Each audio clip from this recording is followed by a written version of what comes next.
Ya Rabbal Alamin. Ibu-ibu sekalian yang mulia, berbicara Isra Mi'raj daripada Nabi besar Muhammad sallallahu alaihi wasallam, ini adalah satu di antara keistimewaan yang Allah berikan kepada Nabi, adalah peristiwa Isra Mi'raj. Bila mana hijrah ke Madinah, Nabi itu dari kocek sendiri. Unta kuswa dapat beli, Nabi berpanas-panas, berdingin-dingin dengan susah payah ke Madinah.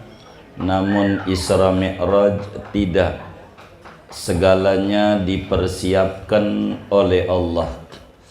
Kendaraannya dipersiapkan oleh Allah, kendaraan yang tidak ada sejagat raya ini, kendaraan yang begitu cepat dan begitu singkat dalam menempuh jarak, selain kendaraan buraq yang dinaikin oleh Nabi. Buraq itu sekali langkah 500 kilometer. Seloncatannya 500 km dari Jakarta Semarang, itu selangkah doang. Burak tuh begitu, kendaraan tercepat, sehingga perjalanan seorang manusia tidak ada seperti perjalanan yang ditempuh oleh Habibuna Muhammad sallallahu alaihi wasallam, yaitu perjalanan yang amat sangat jauh namun amat sangat singkat. Normalnya kala itu dari Mekah ke Palestina sebulan, pulang sebulan jadi 2 bulan. Normalnya dari bumi ke langit pertama 500 tahun perjalanan. 7 langit 3.500 dikali 3.500 bolak-balik 7.000 tahun 2 bulan, tapi ditempuh dengan waktu yang sangat singkat, kurang lebih 3 jam. Ini perjalanan yang amat sangat luar biasa yang dilakukan oleh Nabi besar Muhammad sallallahu alaihi wasallam. Dari Isra ini Nabi terus menuju kepada namanya Thaibah atau Madinah. Jadi jarak dari Mekah ke Madinah 500 km, hanya selompatan doang. Selompatan. Di mana tempat-tempat berkah Nabi singgahi. Tempat pohon di bawah Nabi Musa kala itu duduk bermunajat, lolos daripada Fir'aun ketika habis ada keributan orang Kipti dengan orang Israel. Nabi Musa akhirnya bantuin orang Israel. Ternyata ndak faham Nabi Musa, sentilan Nabi Musa itu membuat orang mati. Nyentil doang mati. Maka Nabi Musa dikejar-kejar, lalu kemudian duduk di bawah pohon di Madian. Nabi pun juga sholat 2 rakaat di Madian. Begitu juga Nabi di tempat Bethlehem, tempat lahirnya Nabi Isa. Ini namanya disebut, ajarannya namanya tabarruk, mengambil barokah.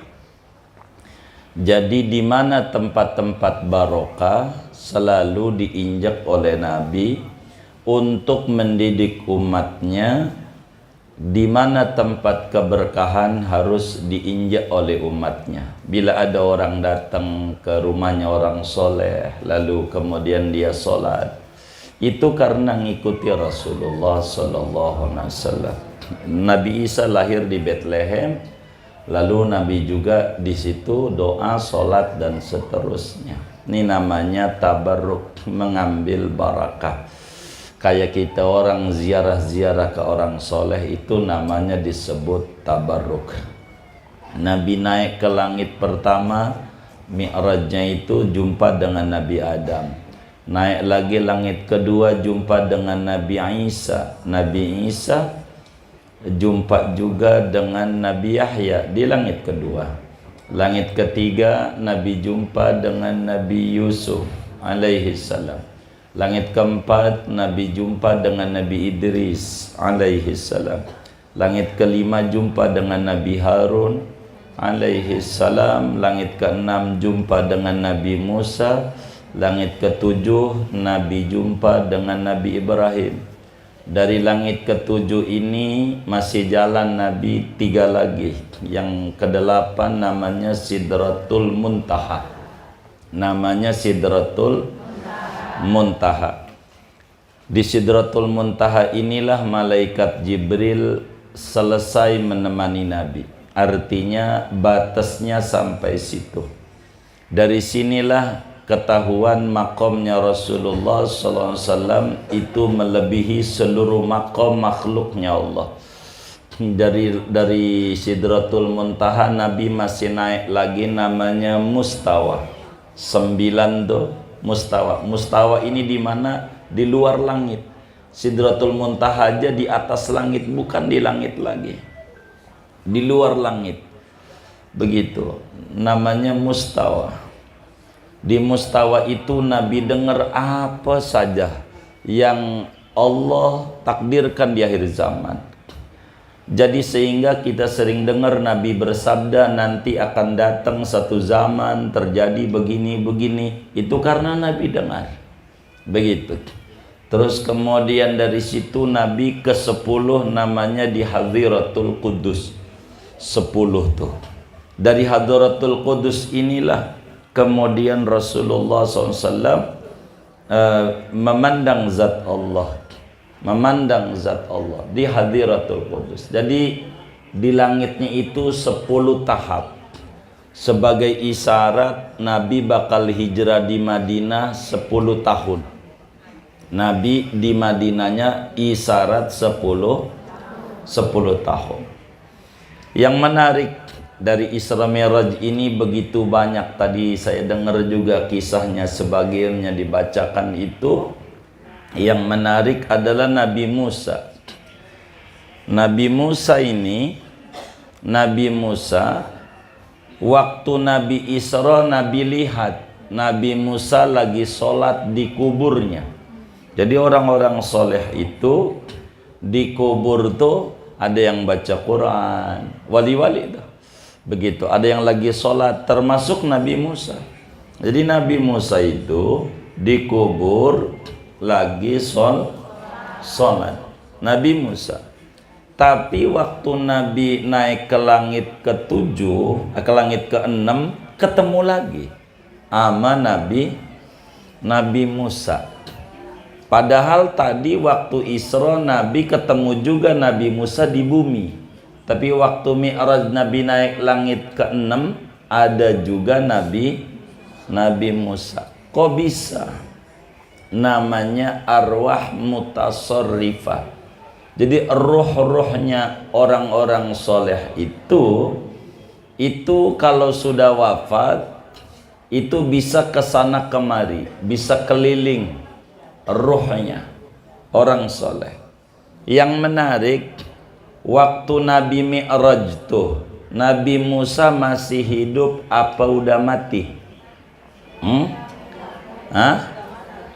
Iya, masih hidup apa udah wafat? Baru wafat atau udah lama? Lama doang apa lama banget? Lama banget, jaraknya jauh.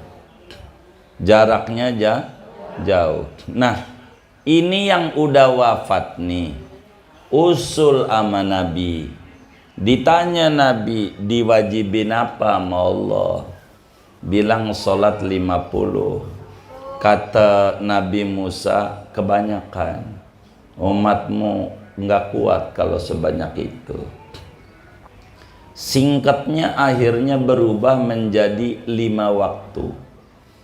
Ini perubahan dari 50 kali sehari semalam menjadi 5 kali ini usulan orang mati orang hidup? Orang mati.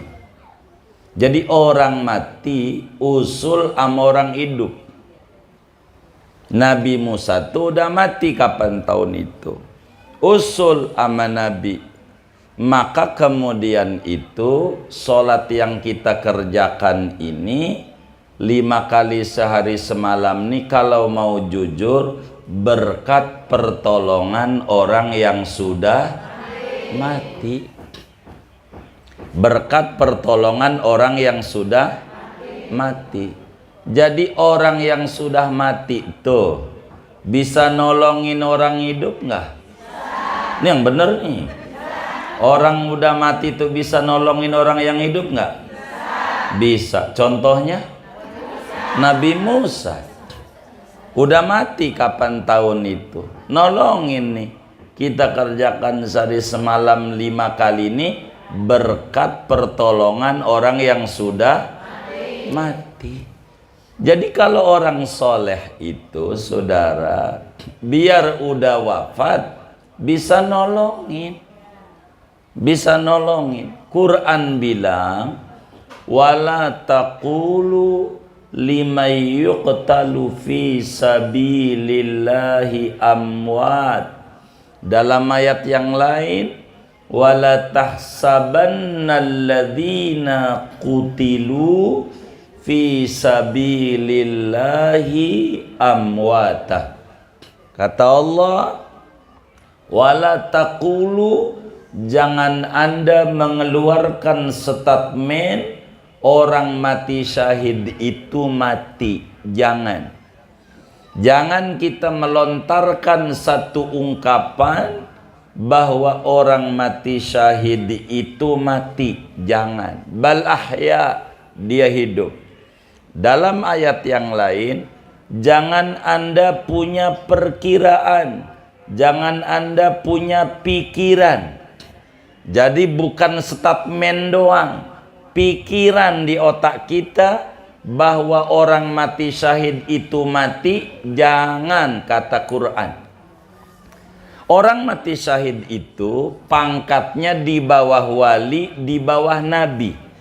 Bila kepada orang mati syahid saja kita dilarang mengata mati, apalagi kepada nabi. Maka Nabi Musa alaihi salam, biar sudah tidak ada sejak lama, bisa nolongin. Inilah kenapa kemudian diajarkan dalam dunia Islam ziaratus salihin, ziarah ke wali-waliullah. Untuk apa? Karena orang sudah wafat itu kalau dekat sama Allah bisa nolongin kita. Itu buktinya tuh. Nabi Musa. Jadi orang berkata, buat apa itu ziarah ke wali-wali? Buat apaan? Begitu orang udah mati, nggak bisa ngapa-ngapain. Kalau yang kata begitu, silahkan sholat 50 kali. Sebab 5 kali ini pertolongan orang mati, saudara. Begitu. Wa kullu majazalin nabi mu'jizatan jazalil waliyyi karamatan. Setiap apa saja yang boleh bagi para nabi, maka boleh juga bagi para wali sebagai karomah. Maka Isra Mi'raj ini adalah satu keistimewaan besar dari Allah buat Nabi kita Muhammad sallallahu alaihi wasallam. Kalau nabi-nabi yang lain dongeng doang, saudara. Dongeng bagaimana? Begini, di surga tuh enak. Orang paling miskinnya orang di surga punya tanah segede bumi. Berapa meter nih bumi? Tuh orang paling miskinnya orang. Itu bisa dongeng. Dongeng doang dari nabi-nabi tuh. Kalau Nabi Muhammad karena waktu Isra Mi'raj tuh masuk juga ke dalam surga, jadi dongengin apa yang di surga tuh emang udah diinjek sama Nabi. Jadi dongeng itu sesuatu yang nyata buat Nabi, tidak seperti nabi-nabi yang lain. Ini hebatnya Isra Mi'raj. Satu hal yang sangat luar biasa yang terjadi pada pribadi Nabi kita Muhammad sallallahu alaihi wa alihi wasallam. Ini luar biasa. Luar biasa. Isra Mi'raj ini. Dan Isra Mi'raj ini di antara hikmahnya ya solat ini. Solat nih yang 5 waktu. Dan Allah subhanahu wa ta'ala menyuruh solat nih bukan nunggang-nungging doang. Bukan. Sebab apa? Dalam satu hadis dituliskan oleh gurunya, pengarang daripada doa Ya Rabbana Ta'rafna, yang ngarang doa itu namanya Habib Abdullah bin Husain bin Tahir Al-Haddad. Beliau punya guru namanya Habib Muhammad Al-Habsyi. Habib Muhammad Al-Habsyi punya kitab namanya Fathul Ilah. Di Fathul Ilah itu dijelaskan saat Rasulullah sallallahu alaihi wasallam Isra Mi'raj, Nabi diperlihatkan neraka.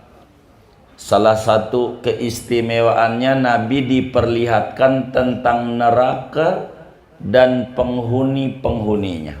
Artinya calon penghuninya.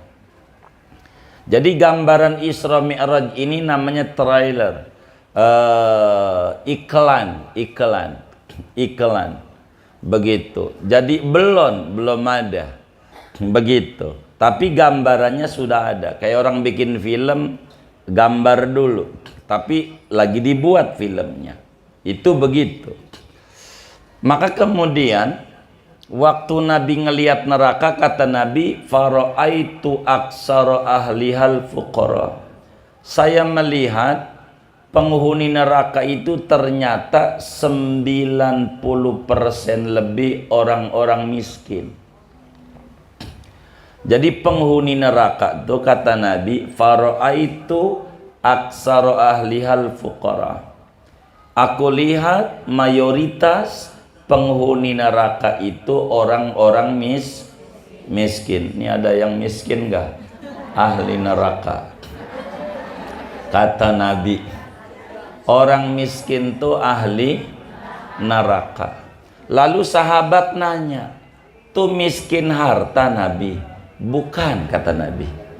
Gitu. Qalu minal mal ya Rasulullah. Miskin harta maksudnya. Kata Nabi bukan. La bal minal ilmi, miskin ilmu. Solat masolat, nunggang nungging, tapi tidak mengerti mana rukun solat, mana sunnahnya, mana yang batalin. Dia tidak ngerti. Jadi solat sambil garuk-garuk, karena tidak ngerti. Garuk-garuk 3 kali batal. Dia solat masolat.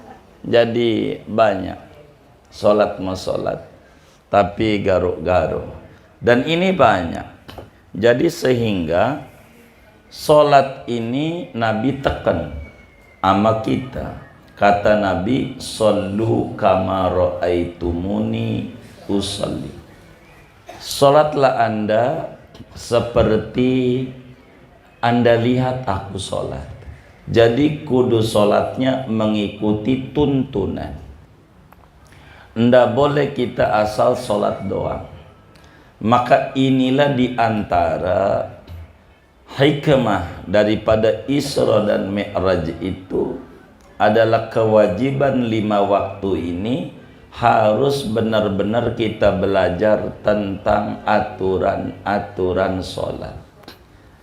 Aturan sholat. Maka dengan kita belajar fikih, itu namanya mengimplementasikan dari peristiwa yang terjadi pada Rasulullah sallallahu alaihi wasallam, yakni peristiwa Isra Mi'raj. Tapi Isra Mi'raj ini ada awalannya. Nabi itu berangkat dulu ke Taif. Nabi dihantam dengan berbagai macam hantaman. Ini sebagai salah satunya hiburan dari Allah buat Rasulullah sallallahu alaihi wasallam bisa ke langit. Ini banyak hikmah-hikmah yang terjadi daripada peristiwa yang disebut Isra Mi'raj. Isra Mi'raj. Ibu-ibu sekalian, maka tadi itu dijelasin, Nabi ketemu dengan orang yang nanam pohon, nanam padi. Sekali tanam dipetik tumbuh lagi, dipetik tumbuh lagi. Ini gambaran-gambaran apa saja, saking cerdasnya Rasulullah, semuanya terekam sama Nabi. Dijelasin tuh ayatnya tadi saya dengerin baca, masalul ladzina yunfiquna fi sabilillah dan seterusnya tadi tuh. Ya, ada ibu-ibu baca kisah Isra Mi'raj. Ini adalah peristiwa yang terjadi daripada Isra Mi'raj. Jadi sehingga Isra Mi'raj itu adalah peristiwa besar yang terjadi pada seorang hamba Allah yang besar, dari perjalanan yang amat sangat jauh namun amat sangat singkat, sesingkat-singkatnya. Inilah peristiwa Isra Mi'raj. Peristiwa Mi'raj. Pendidikannya untuk Nabi salah satunya agar supaya Nabi tahu mana yang ikut Nabi yang benar, mana yang tidak. Jadi cara Allah untuk mengetahui mana orang itu benar tidak, maka diuji Nabi. Maka dengan peristiwa Isra Mi'raj itu, pagi-pagi Nabi dongeng. Karena sebelum subuh Rasulullah nyampe Mekah. Pertama ketemu Abu Jahal. Abu Jahal nanya, ada berita apa Muhammad? Begitu. Kata Nabi, saya habis Isra Mi'raj. Dari mana dan kemana? Dari Mekah ke Palestina. Ke Palestina? Iya. Terus pagi-pagi udah ada di sini? Iya. Wah, kacau ini, kacau. Tapi Abu Jahal tidak menyatakan ketidakpercayaannya itu. Dia bilang, Muhammad, kalau kami kumpulin penduduk Mekah, kamu bakal dongengin enggak? Kata Nabi, iya bakal saya dongengin. Begitu, maka dipanggilin semuanya, langsung di-share di WA group oleh Abu Jahal supaya pada kumpul semuanya. Maka kemudian enggak berapa lama lagi kumpul semua penduduk Mekah. Abu Jahal nanya, Muhammad dari mana? Saya habis Isra, mengadakan perjalanan malam. Dari mana? Dari Mekah. Kemana? Ke Palestina. Kata Abu Jahal, terus pagi-pagi udah ada di sini. Iya, kata Nabi. Maka orang yang ada di Mekah tuh rame, ada yang siul, ada yang tepuk tangan, ada yang nyorakin, ngebuli banyak sama Rasulullah. Termasuk muslim yang ada. Jadi tidak sedikit yang murtad, keluar dari Islam. Ah, ini Muhammad ngaco, ini mau ngaco begitu. Jadi Nabi dianggap kacau. Tapi ini adalah pendidikan buat Nabi. Maka dari sini akan ketahuan orang mana yang ikut Nabi benar, mana yang tidak. Maka ketika habis Isra Mi'raj ada perintah hijrah, nah yang nggak percaya sama Nabi ini nggak bakalan ikut, karena udah tersaring. Yang siap hijrah bareng sama Nabi orang yang percaya. Dan manusia yang pertama kali percaya adalah Abu Bakar Siddiq radhiyallahu ta'ala an. Kata Mut'im bin Adi kala itu, Mut'im bin Adi ini adalah orang kafir Quraisy, cukup bersahabat dengan Nabi, tidak masuk Islam, membela sama Nabi, cuman kali ini bahasanya kasar sama Nabi. Kata Mut'im bin Adi, ya Muhammad, nahnu nadribu akbadal ibil mus'idan syahran wa munhadiran syahran. Muhammad, kami ini sama engkau itu kemarin-kemarin masih percaya apa yang kamu omongin. Cuman ini malam nih, kejadian ini saya nggak ngerti. Sebab kami ini dari Mekah menuju Palestina sebulan, itu aja unta pakai dicambukin. biar cepat. Paling banter sebulan, pulang sebulan. Lah ente udah pagi-pagi ada di Mekah ini nggak ngerti. Balik nanya sama Abu Bakar Siddiq, Abu Bakar bagaimana? Maka kata Abu Bakar Siddiq, kalau saya mau jangankan baru ke Palestina, tiap hari itu berita dari langit, saya percaya. Maka Abu Bakar disebutlah Siddiq. Apa saja yang dilakukan oleh Rasulullah Sallallahu Alaihi Wasallam percaya penuh. Jadi hikmah Isra Mi'raj itu adalah mendidik untuk pribadi Nabi, mana di antara sahabatnya yang benar-benar, mana yang tidak benar, untuk menuju hijrah ke Madinah. Di antara hikmah buat kita bersama adalah sholat 5 waktu ini. Oleh karena itu Isra Mi'raj ini terjadi pada bulan Rajab, tanggal 27 malam Senin, setahun sebelum hijrah ke Madinah. Maka kemudian Rasulullah Sallallahu Alaihi Wasallam dalam Isra Mi'raj ini maka dididik oleh Allah untuk mengerjakan sholat. Pertama kali yang dikerjakan sholatnya bukan subuh, meski malam yang diwajibkan. Kalau malam tuh pertama kali ketemu subuh, tapi subuh Nabi nggak sholat karena belum diajarin cara sholatnya bagaimana, cara sholatnya. Maka kemudian itu pertama kali diajarin zuhur. Maka sholat itu yang pertama disebutnya sholat zuhur. Zuhur itu artinya nongol. Nongol itu terbit, mula-mula. Maka pertama kali Nabi sholat zuhur. Enggak pakai ruku, langsung sujud. Habis baca Fatihah, baca surat, sujud. Asar baru diajarin ruku sama malaikat Jibril. Begitulah proses sholat. Di hari pertama Nabi sholat ibarat dohor jam 12, asar jam 3, maghrib jam 6 biar gampang, isya jam 7, subuh jam 4. Itu hari pertama, sholatnya kudu itu. Besok hari kedua, hari Selasanya, Nabi sholat duhur jam 3 kurang 5 menit. Duhurnya jam 3 kurang 5 menit. Asar jam 6 kurang 5 menit. Sholat asarnya. Isya jam 7 kurang 5 menit. Subuh jam 4 kurang 5 menit. Isya jam 4 kurang 5 menit. Subuh tengah 6. Itu hari kedua. Maka kemudian malaikat Jibril menjelaskan, Muhammad, waktu sholat kayak kemarin, kayak sekarang. Inilah yang kita pelajari dalam ilmu fikih. Waktu sholat dari jam sekian sampai jam sekian.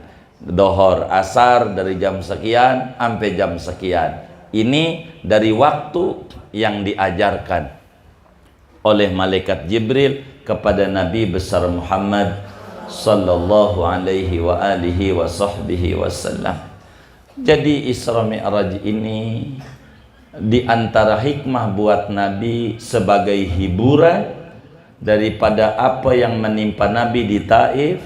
Yang kedua sebagai pemberi keputusan mana yang benar-benar ikut Rasulullah, mana yang tidak. Maka hijrah ke Madinah sudah steril dari orang-orang yang niatnya menyimpang.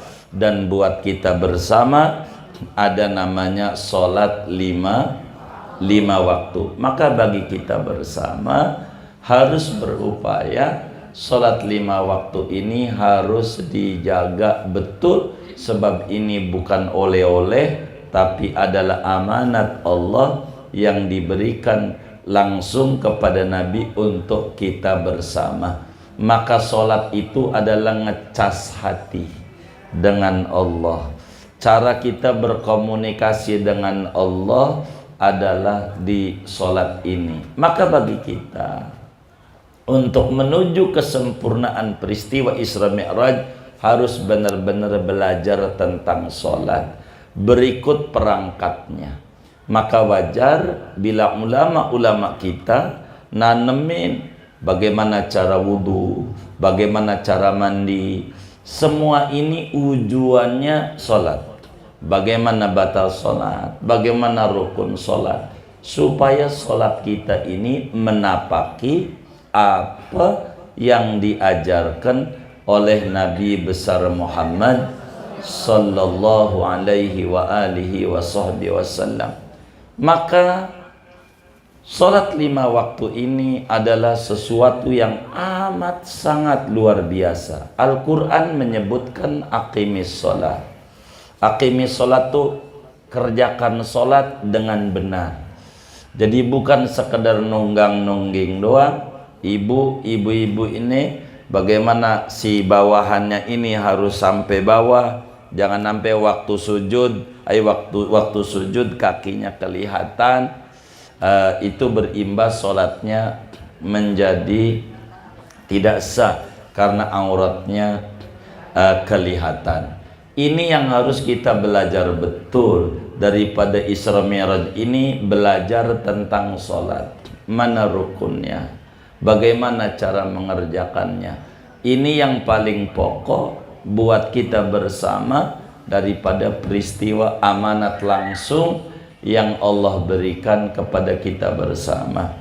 Orang yang sholat itu dapat jaminan besar dari Allah. Maka orang yang nggak sholat nggak dapat jaminan dari Allah, rugi.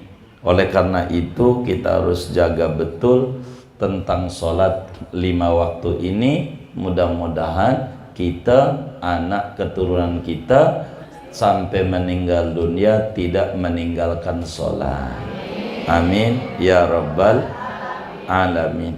Ibu-ibu sekalian, saya nggak mau banyak-banyak, begitu sekelumit ini saja saya minta maaf. Begitu beberapa pertemuan majelis, banyak majelis yang tawakufnya aja kami nggak ikut hadir. Begitu nggak ikut hadir, tapi kita beruntung kalau di Manado ndak ada majelis kayak begini, susah tempatnya. Kalau di kita banyak majelis ilmu, begitu. Kalau di sana Islam minoritas, kalau di kita mayoritas luar biasa. Di sana mau banyak gereja-gereja, di mana tempat 100 meter gereja. Kalau kita bisa ada musola masjid, jadi ngaji akibatnya kemudian menjadi libur adanya. Dan hari ini adat di Betawi, ngaji harus ditutup. Kenapa ditutup? Tidak mungkin puasa jam 2 hari Kamis kita ngaji, ibu-ibu lagi masak, lagi belanja untuk persiapan buka, benar nggak? Maka ditutup itu bukan untuk ngaji, tapi untuk ngamalin hasil ngaji. Maka ada namanya disebut tawakuf majelis. Oleh karena itu besok kita mau menghadapi malam nisfu Sa'ban. Malam apa ini? Malam Rabu ya. Selasa malam Rabu tahun ini. Selasa malam Rabu. Itu kita harus manfaatin sebaik-baiknya. Sebelum kemudian doa, ibu-ibu sekalian yang mulia, kami minta doa acara yang disusun oleh teman-teman kita ini, insya Allah tanggal 14 Maret kami mau ziarah ke Singapura, Malaysia dan Thailand.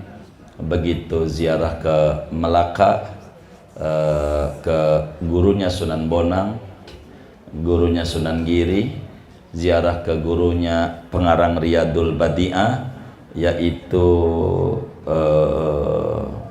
Syekh Abdul Somad di Thailand. Ini minta doanya seminggu kurang lebih ke Malaysia, Singapura, Thailand. untuk ziarah, minta doanya moga lancar, selamat semuanya. Dan di Ramadan insya Allah tanggal 30 Maret atau 7 atau 8 itulah kurang lebih, saya nanti menunggu keputusan pemerintah. 30 Maret kita akan tawakuf akbar di Mekah dan di Madinah. Moga semuanya diberi kesehatan dan kelancaran oleh Allah Subhanahu wa taala. Kami atas nama pengasuh majelis setiap Kamis mohon dibukakan pintu maaf yang seluas-luasnya bila dalam setiap kajian ada uraian yang kurang bisa difahami atau paparan yang sulit dicerna atau hal-hal lainnya. Kadang ngalamin libur, ibu-ibu datang jauh-jauh, pada akhirnya kami tidak bisa ngajar. Minta maaf, minta redonya dan minta dimakluminya. Yang kedua, menghaturkan ribuan terima kasih atas berbagai kebaikan-kebaikannya dari ibu-ibu sekalian. Mudah-mudahan semuanya diberi oleh Allah Subhanahu wa taala balasan berlipat-lipat ganda kebaikan. Dan kita niatkan tawakuf ini diazamkan di hati, bulan Syawal kita akan hadir ngaji kembali, sehingga dengan pere itu ada niat kita mau ngaji, meninggal andai belum nyampe Syawal kita dapat ganjaran mati syahid karena kita niatnya mau ngaji kembali. Ini adalah yang paling pokok daripada ngaji kita ini. Sekali lagi, ngaji Riyadul Badi'ah dalam rangka mengamalkan peristiwa Isra Mi'raj supaya sholat kita benar menapaki ajaran-ajaran yang diajarkan oleh Nabi besar Muhammad sallallahu alaihi wasallam. Kita baca Fatihah ini ada infak-infak dari hamba Allah ini, dari Bapak Haji Syah Mardan dan keluarga, toko Kambang Jaya Cipulir, lantai dasar nomor 176, PD Pasar Jaya, Rp2.795.000. Pahalanya untuk almarhum Bapak Sahir bin Sahir, Bapak Nurman bin Nun, Ibu Nurmalis binti Tausan, Ibu Nuri Masna binti Bince, Bapak Banarani bin Sinir, ya, Bapak Herwin bin Saiful. Ini juga ada infak dari hamba Allah Rp500.000 untuk pesantren Goselibat. Pahalanya untuk almarhum Haji Abdul Muaz bin Abdul Wahab dan Ibunda Haja Suhana binti Haji Muhammad. Ini juga gigi 2.000 dari Ibu Haja Ajizah. Pahalanya untuk almarhum Bapak Nur Hasan bin Haji Muhammad, Rafiqa Nailasari binti Marhasan. Ini juga gigi 2.000 atas nama Jamaah Majlis Al Khairiyah, Rp1.200.000. Ini dari Ibu Nuryati Rp500.000. Pahalanya untuk almarhum Bapak Saifun bin Sairun, Ibu Maryam binti Ahmad, dan minta didoakan juga agar dianugerahi anak keturunan yang soleh dan solehah. Ini juga infak dari Bunda Haja Sa'diyah. Pahalanya untuk almarhum Haji Mukhtar bin Haji Umar, Haji Umar bin Embet, Haji Ipah binti Haji Idris, Haji Saidi bin Kion, Haja Absa binti Abdul Qadir, Agus Salim bin Haji Saidi. Ini juga ada infak gigi 2.000 dari Ibu Khoslah. Pahalanya untuk almarhum Muhammad Ijlal Rasid bin Muhammad Hasan, Furaji bin Muhammad, Haji Zaini bin Mizan. Ini juga dari hamba Allah.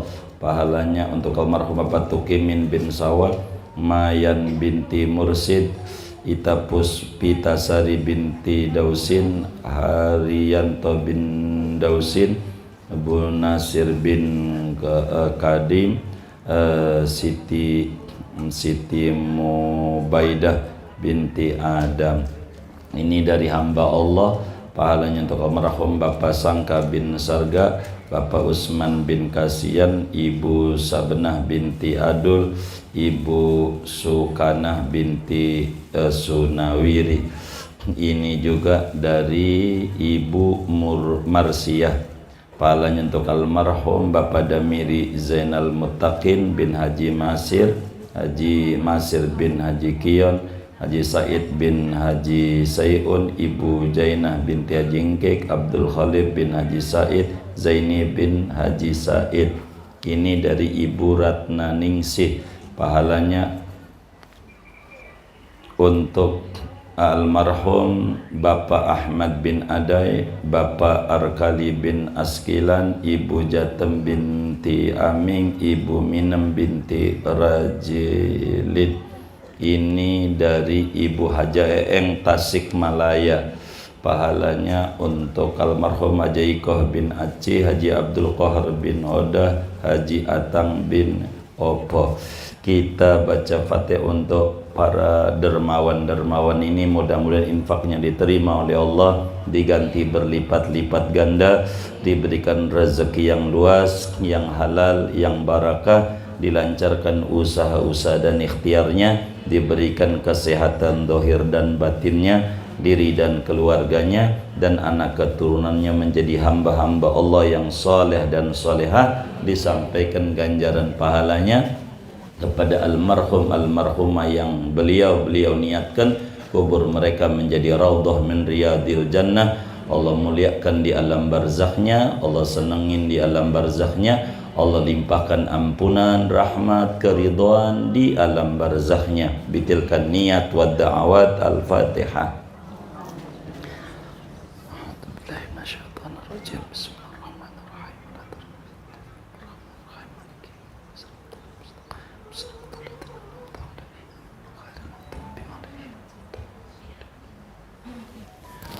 Buat kita bersama, duduk-duduk kita di majelis ilmu dari awal Syawal sampai hari ini, mudah-mudahan diterima oleh Allah dan ganjarannya disampaikan kepada ayah bunda kita yang sudah di alam barzah. Mereka kuburannya diberi cahaya yang banyak dan kita dicatat sebagai anak yang bakti kepada orang tua. Amin. Al-Fatihah.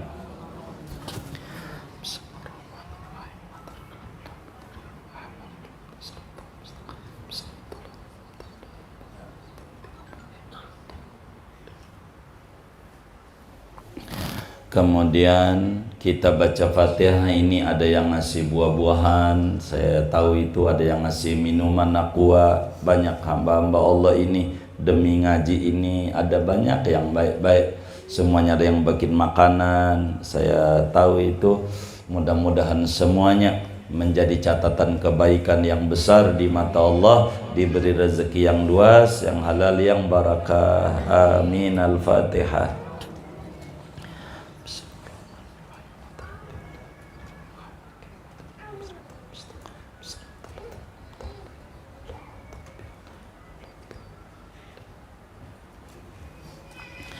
Kemudian ibu-ibu sekalian minta maaf, saya ini kayaknya masih belum pulih betul, jadi rada kurang semangat di saya juga. Jadi goyang perutnya itu, ndak boleh lapar dikit jebol, nggak boleh lapar dikit jebol. Kami ini kemarin catatan dokter Baktiasi kena DBD, kena tipes, jadi ribet di kita, jadi masalah di kesehatan ini. Minta maaf kalau masih belum jujur, belum konsen kami ini.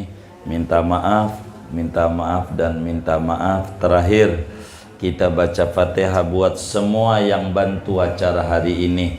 Ini acara ini kayaknya kalau saya lihat dari kita, oleh kita, untuk kita. Begitu, iuran makanannya untuk sendiri, begitu. Semoga ganjarannya dapat juga dah. Begitu ganjarannya habis, sedekahnya buat diri sendiri, itu sama aja kayak makannya kan, begitu. Tapi mudah-mudahan dicatat juga sama Allah menjadi amal kebaikan yang banyak. Amin. Al-Fatihah.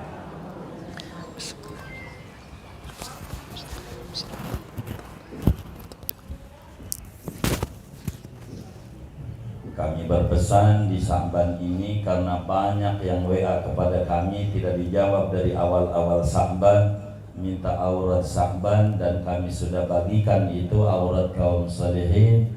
Hari Senin baca apa, Selasa apa, Rabu apa, Kamis apa, Jumat apa, Sabtu apa, Minggu apa, udah dibagi. Tinggal ibu-ibu semuanya print, dibagi saja sama teman-temannya, di print, dibagi. Jangan enggak, biar pada semuanya barakah, subur, semuanya tolong di print, dibagikan. Itu adalah aurat kaum salihin di bulan Sya'ban ini. Sebetulnya masih lebih, itu bukan suruh 10, 70, 100 masih terus, tapi segitu untuk kelas kita pada amalin, jangan gak amalin, khususnya yang usaha-usaha ini, agar supaya Ramadan esok yang dagang-dagang ini, agar supaya dagangnya bisa mencapai target yang diinginkan. Jangan ditinggal aurat yang ada, amalin. Jujur kami pengen semuanya pada ditinggikan derajatnya oleh Allah. Jangan tinggal baca sholawat dan baca sholawat, lebih-lebih di bulan ulang tahun sholawat kepada Nabi. Ini saja. Terakhir kita baca doa penutup majelis. Sebelum doa kita baca Fatihah dulu buat pengarang Riyadul Badi'ah, Sayyidi Syekh Muhammad Hasabullah bin Sulaiman, ulama besar Mekah yang saya dapat dari saya punya guru. Kelahirannya mah dari Lopang tuh dari Banten. Sebelum itu Bagus Khalifah itu kelahirannya, kata guru, namanya Syekh Muhammad Hasabullah bin Sulaiman, orangnya buta, guru Quran di Masjidil Haram, mufti. Itulah Riyadul Badi'ah. Kita baca Fatihah untuk Syekh Muhammad Hasabullah bin Sulaiman. Moga-moga kitab Riyadul Badi'ah yang kita pelajari menjadi ilmu yang manfaat buat kita, keluarga dan anak keturunan kita. Amin. Al-Fatihah.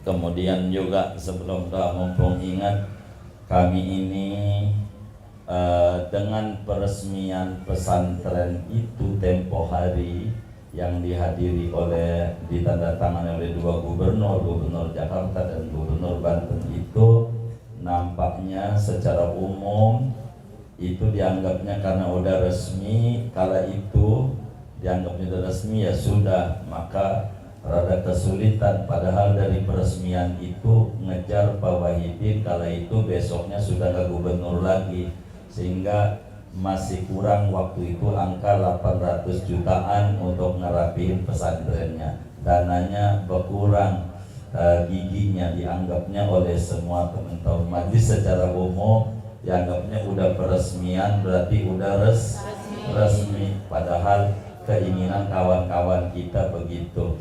Karena itu mohon maaf, kami mengedarkan apa disebutnya batik itu sebetulnya minta bantuan tanah yang di depan itu agar supaya rapi. Maka cara kami kayak begitu, daripada kami minta 50.000 untuk tanah, nantinya puyeng, jadi dapatlah itu yang namanya batik segala macam itu real. Kalau boleh saya sampaikan, itu wakaf tanah. Ini uang ini semuanya nih yang dikumpulin ibu-ibu ini real sekarang untuk pembayaran tanah yang di kebun kopi yang